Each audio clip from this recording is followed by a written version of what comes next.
Hey guys, Steve Welch here, going to show you how to install the roof racks on a Grand Highlander. So no matter which Grand Highlander you have, this is going to be the way to do it. Pretty quick, pretty easy. First thing you're going to do is notice you have two torque wrenches. You have a orange one and you have a blue one. The orange one's the one you use for the bottom and the blue one's the one you use for the side. Show you real quick how these look. This is what I'm talking about for the bottom. That's the one I'm talking about for the side. So you'd use the orange one up here to actually tighten this if you needed to tighten this. If it comes from the factory, you can pull these off. We're actually switching these from one vehicle to another vehicle, so it's actually pretty easy to do. Just in case you had an issue, you could always look down here as well, as we get a cameo from Prime Air again. But you can see where this will go right hand front, and then this one goes left hand front, so you can actually see which side you're on. It's always the perspective of the driver, so this is left hand front, so we need to actually turn it this way to be on left side and right side. And then you can do the same thing on the back one here, where you'll see this one down here is left hand rear, and then the other one would be the right side. So we're gonna throw those on real quick. You'll also have your caps.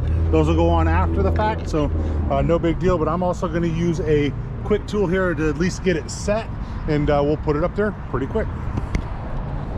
Next thing you want to do is you're going to actually come up here and you're going to find these covers. Once you find these covers, you just give them a little pull, and these covers will come right off and they'll leave the area. As Southwest says hi.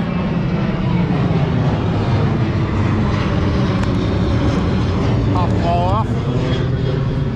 Also, when you get the new one, you'll see you get this little slide here that you can actually grab these, and you can actually put these into this little bag. Hard to do one-handed, but you kind of get the idea.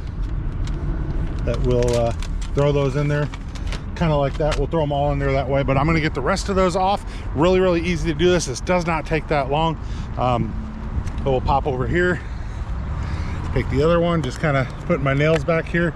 Suppose you could try to use a screwdriver if you needed to. There's usually not a whole lot of a point. As long as you got a little bit of a fingernail, you can grab it. But if you don't have any nails, maybe you need to do it that way. So next thing we're gonna do is just set it on top. So you'll notice they're not that heavy.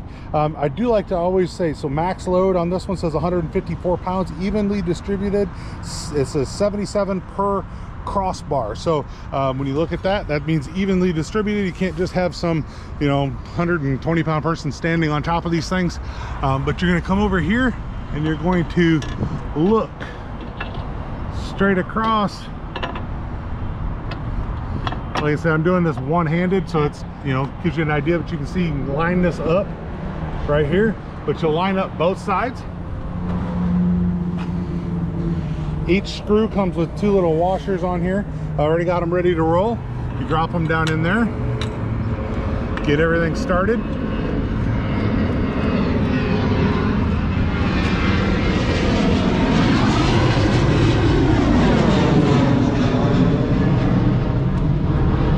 By the way, I would suggest as well, don't tighten, I mean, front to back is fine, but don't tighten the crossbar on one side until you have the screws started on both sides.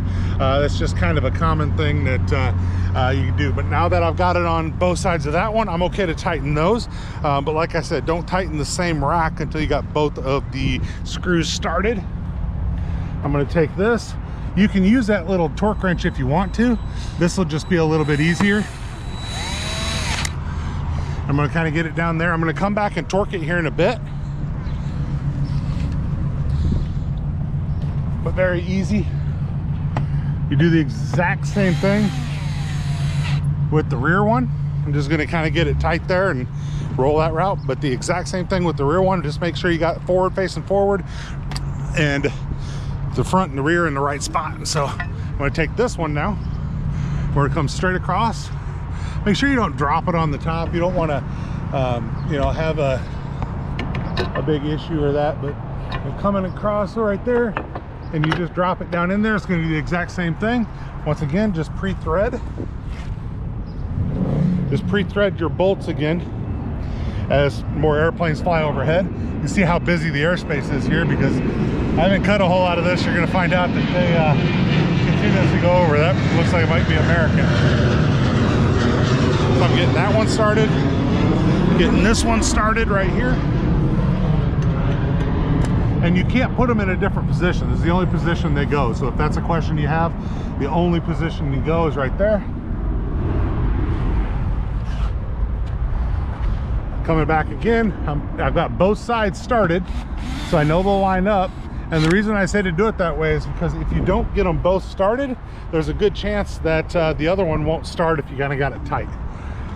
So coming over here. All right, that's on there. Now I'm going to go to the torque wrench.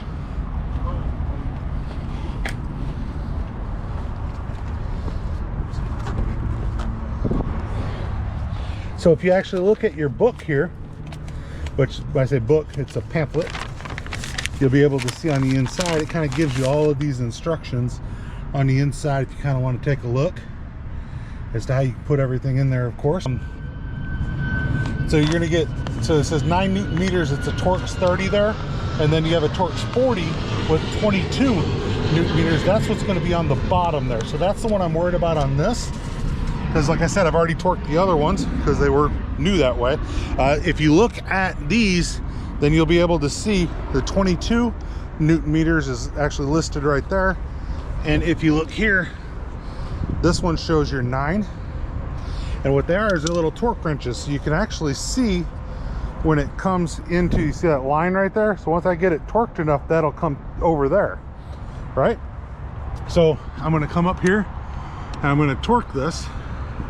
And you can kind of take a look as you torque it where that line goes. And once you get that line up pretty good there, and you're pretty good. So, and I'll go through it, I'll double check all these here, but I'm gonna get them all lined up to where they look pretty good. And then the last thing I'll have is the caps, really, after that. So I want to thank Jose and Amy for letting me film this. I know they're waiting on me here, so just doing this real quick. But Jose and Amy were kind enough to make sure that I could do this for them and be able to take care of this and show you guys how to do this. So the next thing we're gonna do is we're gonna take your caps here. When you look down here, you're gonna see it says that it's the front and then right hand. So we're on the opposite side on this one. So if you kind of look at these, and you can carry them with you if you want to, but if you look here, so I'm coming over here, should line up, and you'll come pop it in directly. You kind of take a look at how everything's going here.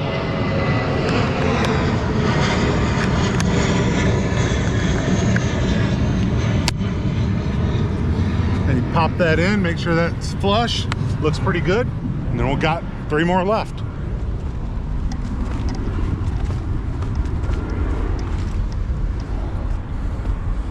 This next one I picked up is the rear right hand. So we're going over to the right hand again. I'm gonna do this right here. Pop that back in, looking good. Do the next one. This one's the rear left hand. So you can see the markings in there again. We're gonna pop up here, same thing. Pops up, pops in. Next one, front FR, right? And then left hand. So we're gonna pop up here. And we'll do that right there. And now that is completely installed. So all you gotta do is kind of clean up the pieces, put the rest of it in there, and you'll be good to go. If you have any other questions, feel free to reach out to me. I'll answer anything I got, but it's pretty easy to install a roof rack on a Grand Highlander. These are 25 and newer Toyota Grand Highlander. Steve Welch here. You guys have a great day. Good to talk to you soon. Bye.